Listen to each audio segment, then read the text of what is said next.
اعوذ باللہ من الشیطان الرجیم بسم اللہ الرحمن الرحیم اللہم صلی علی سیدنا محمد معدن الجود والکرم وآلہ وسلم۔ سامعین و ناظرین اکرام، السلام علیکم ورحمۃ اللہ وبرکاتہ۔ آج کا ہمارا موضوع یہ ہے کہ شرک کی حقیقت کیا ہے۔ دیکھیں، شرک کو سمجھنے کی انتہائی ضرورت ہے، کیونکہ آپ کو معلوم ہونا چاہیے کہ ہمارے دین کی بنیاد جو کلمہ ہے وہ کلمہ توحید ہے، اور کلمہ توحید کیا ہے؟ لا الہ الا اللہ، یہ توحید ہے۔ اس کو ذرا اچھی طریقے سے سمجھ لے کہ شرک اصل میں ہے کیا۔ دیکھیں، شرک کا میں نے آپ کو بتایا بھی ہے، پھر بھی بتاتا بھی رہوں گا۔ انسان کو اللہ تعالیٰ نے جس مقصد کے لیے پیدا کیا ہے، اس میں کامیابی کیسے ہو، سوال یہ ہے۔ اچھا، اب یہ ہے کہ اللہ نے ہمیں پیدا کیوں کیا ہے؟ اللہ تعالیٰ نے ہمیں اپنے لیے پیدا کیا ہے۔ اللہ تعالیٰ ہمیں ایک عظیم شان مرتبہ درجہ دینا چاہتا ہے، اور وہ کیا ہے؟ رب سے ملاقات رب۔ اس سے بڑی کوئی بات ہو سکتی ہے؟ آپ مجھے بتائیں۔ دیدار خدا بندی، اس سے کوئی بڑی بات ہو سکتی ہے؟ قرب الہی، اس سے کوئی بڑی بات نہیں ہو سکتی۔ یہ تینوں چیزیں دینے کے لیے اللہ تعالیٰ نے ہمیں ہماری روح کو دنیا میں بھجوایا ہے، اور ہمیں یہاں جسم دیا ہے، اور ہمارے لیے 50 60 سال 70 کا عرصہ مقرر کہ اس مدت میں تم یہ کام کر لو۔ حدیث میں آتا ہے، نبی پاک صلی اللہ علیہ وسلم فرماتے ہیں کہ جس کے 60 سال، جس کو اللہ تعالیٰ نے 60 سال دے دیے، اس کی اللہ کی اس پہ حجت تمام ہو گئی۔ اب اس کا کوئی عذر باقی نہیں رہے گا۔ 60 سال دے دیے، اب میرے تو ماشاءاللہ 64واں سال شروع ہے انشاءاللہ۔ تو 60 سال یعنی آپ لوگ یعنی 60 سال میں ریٹائرمنٹ کبھی ہوتا ہے نا، ریٹائرمنٹ بس 60 سال آپ کے کام کے ہیں۔ تو یہ ہے کہ یہ مدت ہے، اس میں کام کیا کرنا ہے کہ آپ نے اللہ کی ملاقات کی تیاری کرنی ہے، اور یہ بھی آپ کو پتہ ہے کہ وہ آسان کام نہیں ہے۔ اللہ کی ملاقات، اس کا دیدار، یہ کوئی آسان کام نہیں ہے۔ اولو العزم پیغمبر تھے، انہوں نے سوال دراز کیا کہ یا رب انی ارینی انظر الیک، رب تیرا ایک جلوہ دیکھنا چاہتا ہوں۔ باتیں تو ہو رہی ہیں، دیکھنا چاہتا ہوں۔ جواب کیا آیا؟ لن ترانی۔ اب یہ پیغمبر کو جواب ہے کہ تم مجھے دیکھ نہیں سکتے۔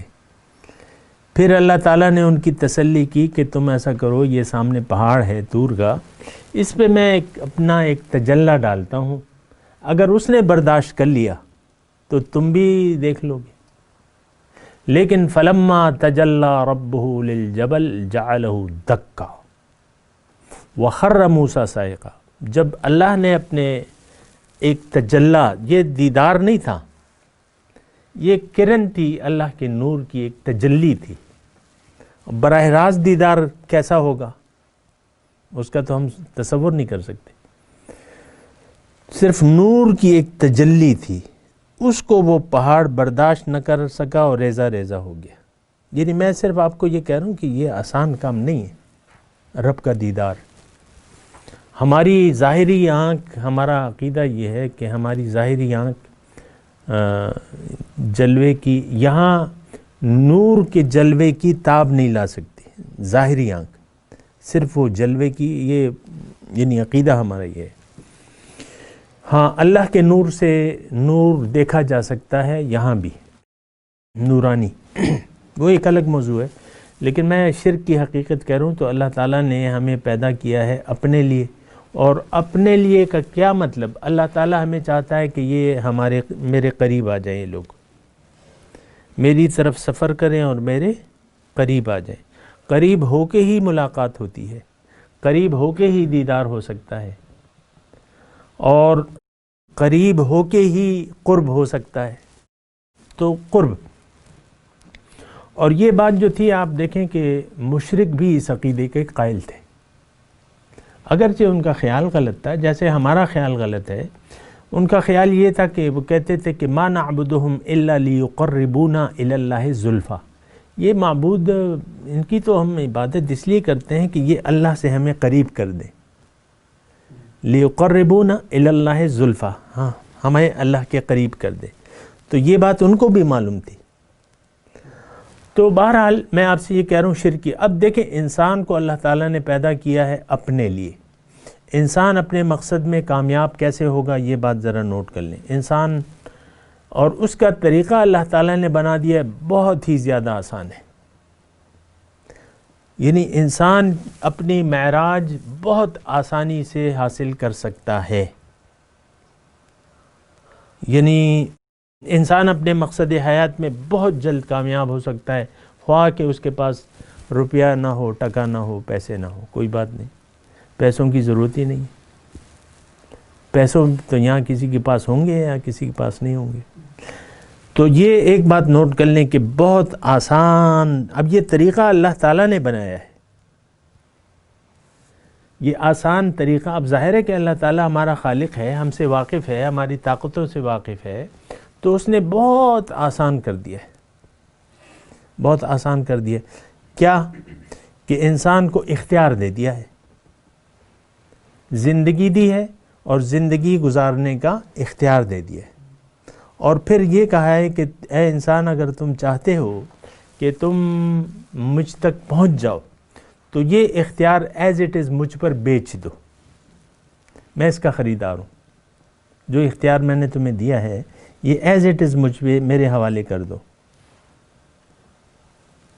یہ تمہیں میں نے سرمایہ دیا ہے، یہ قیمت ہے جنت کی، جو تمہیں اختیار دیا ہے یہ جنت کی قیمت ہے، اس کو واپس میں تم سے اس کا خریدار بنتا ہوں، تم بیچنے والے بن جاؤ، میں خرید لیتا ہوں، اس عوض میں اس کو اگر تم نے مجھے دے دیا یہ اختیار تو عوض میں تمہیں جنت دے دوں گا۔ اب یہ دیکھیں کتنا آسان ہے سودا،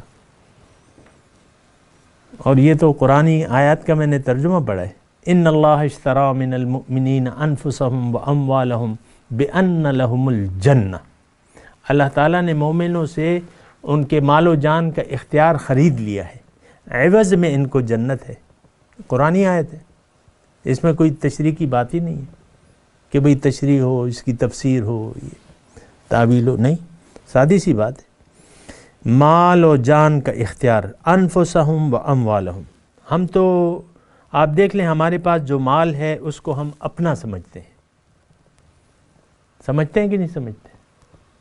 یہ میرا مال ہے، اولاد کو اپنا سمجھتے ہیں، یہ میرا بچہ ہے، اب یہ ایک تصور ہے نا، آپ کہیں یہ مال بھی اللہ کا اور جان بھی اللہ کی، میری بھی اور اپنی اولاد کی بھی، تو بہرحال یہ ایک تصور ہے۔ شرک کی اصل، اچھا اس میں موضوع یہ ہے کہ شرک کی حقیقت کا میں آپ کو بیان کر رہا ہوں۔ شرک، اگر آپ نے اپنی مال و جان کا اختیار اللہ کے حوالے نہ کیا تو لازمی اس کا نتیجہ یہ ہے کہ آپ شرک میں پڑ جائیں گے، کیونکہ آپ اپنی مرضی کریں گے نا۔ زندگی دیکھیں، جو سودا کر لیتے ہیں وہ زندگی اللہ کی مرضی سے گزارتے ہیں، جو نہیں کرتے وہ اپنی مرضی سے زندگی گزارتے ہیں۔ جو اپنی مرضی سے زندگی گزارتا ہے وہ مشرک ہے، آسان الفاظ میں چیلنج کے طور پہ میں آپ کو کہہ رہا ہوں، جو اپنی مرضی سے، اللہ کی مرضی کے مقابلے میں جو اپنی مرضی سے زندگی گزارتا ہے وہ شرک میں پڑا ہوا ہے۔ شرک کیا ہے؟ اللہ کے علاوہ آپ کسی کی بات کو مانیں، یہ اللہ کے علاوہ کسی کے سامنے سر جھکا دیں، یہ شرک ہے۔ اللہ کے مقابلے میں، بھئی اس میں تو کوئی تفصیل کی ضرورت ہی نہیں ہے، اللہ کے مقابلے میں کسی اور کا کہنا آپ ماننے لگیں، یہ شرک ہے۔ کسی اور کے سامنے سر جھکا دیں، یہ شرک ہے، خواہ وہ آپ کا نفس ہو، وہ آپ کا معاشرہ ہو، یا جو بھی ہو آپ کے ظاہر میں، تو یہ شرک ہے۔ ایمان کیا ہے؟ کہ آپ اللہ کے اس حکم کے سامنے سر جھکا دیں، یہ ایمان کا تقاضا ہے۔ اللہ تعالیٰ نے قرآن میں فرمایا ہے بلا من اسلم وجہہ للہ وہو محسن فلہ اجرہ عند ربہ ولا خوف علیہم ولا ہم یحزنون، جس نے بھی اپنا سر جھکا دیا اللہ کے حکم کے سامنے اس کے لیے اجر ہے، اور وہ اس میں مخلص بھی ہو، اخلاص، فلہ اجر، اس کے لیے اجر ہے۔ سارے قرآن کا مطالعہ کریں، یہی بس اس کا خلاصہ قرآن کا یہی ہے۔ میں آپ کو بتا بھی دوں، دعویٰ میرا کیا ہے، جس نے اللہ کے حکم کے سامنے سر جھکانے کی بجائے مرضی سے زندگی گزارنے کا فیصلہ کر لیا، یہ جہنمی ہے اور یہ مشرک ہے، اور ہمیشہ رہے گا جہنم میں، کیونکہ ایمان باللہ تو ہوا ہی نہیں اس کا۔ ایمان باللہ تو یہ ہے کہ میرا معبود واحد اللہ ہے، لا الہ، یہ ایمان ہے۔ لیکن اگر آپ کہتے ہیں کہ نہیں میں تو اپنی مرضی بھی کروں گا، کچھ اللہ کی مان لوں گا، وہ بھی اپنی مرضی سے مانوں گا، تو یہ نہیں ہے۔ میں آپ کو یعنی خلاصہ گفتگو کا یہ ہے کہ اللہ کے حکم کے سامنے کسی اور کے یعنی حکم ماننے کے اختیار کو آپ نے تسلیم کر لیا، یا یعنی وہ روش اختیار کر لی، روش کی میں بات کرتا ہوں، روش اختیار کر لی، تو یہ شخص مشرک ہے اور یہ جہنمی ہے ہمیشہ کے لیے۔ یہ بات نوٹ کر لیں۔ میں آپ کو ٹافیاں گولیاں نہیں کھلاتا میٹھی میٹھی، حقیقت میں بیان کروں، اور یہ حقیقت جو ہے قرآن نے بیان کی ہے۔ وَأَمَّا مَنْ خَافَ مَقَامَ رَبِّهِ وَنَهَى النَّفْسَ عَنِ الْهَوَى فَإِنَّ الْجَنَّةَ هِيَ الْمَأْوَى، جو اپنے رب کے سامنے کھڑے ہونے سے ڈرا اور نفس کو خواہشات سے روک لیا، جنت اس کا ٹھکانہ ہے۔ دوسری جگہ اللہ تعالیٰ ارشاد فرماتا ہے کہ فَخَلَفَ مِن بَعْدِهِمْ خَلْفٌ أَضَاعُوا الصَّلَاةَ وَاتَّبَعُوا الشَّهَوَاتِ وَكَانَ أَمْرُهُ فُرُطًا۔ تیسری جگہ اللہ تعالیٰ فرماتا ہے وَلَا تُطِعْ مَنْ أَغْفَلْنَا قَلْبَهُ عَنْ ذِكْرِنَا وَاتَّبَعَ هَوَاهُ وَكَانَ أَمْرُهُ فُرُطًا۔ آپ اس شخص کی بات نہ مانیے گا جس کا دل میری یاد سے غافل ہے، اور وہ اب کیا کر رہے ہیں، اپنی مرضی سے زندگی گزار رہے ہیں، اور اس کے ہر کام میں افراط و تفریط ہے۔ وآخر دعوانا ان الحمد للہ رب العالمین۔ مولاي صل وسلم دائما ابدا على حبيبك خير الخلق كلهم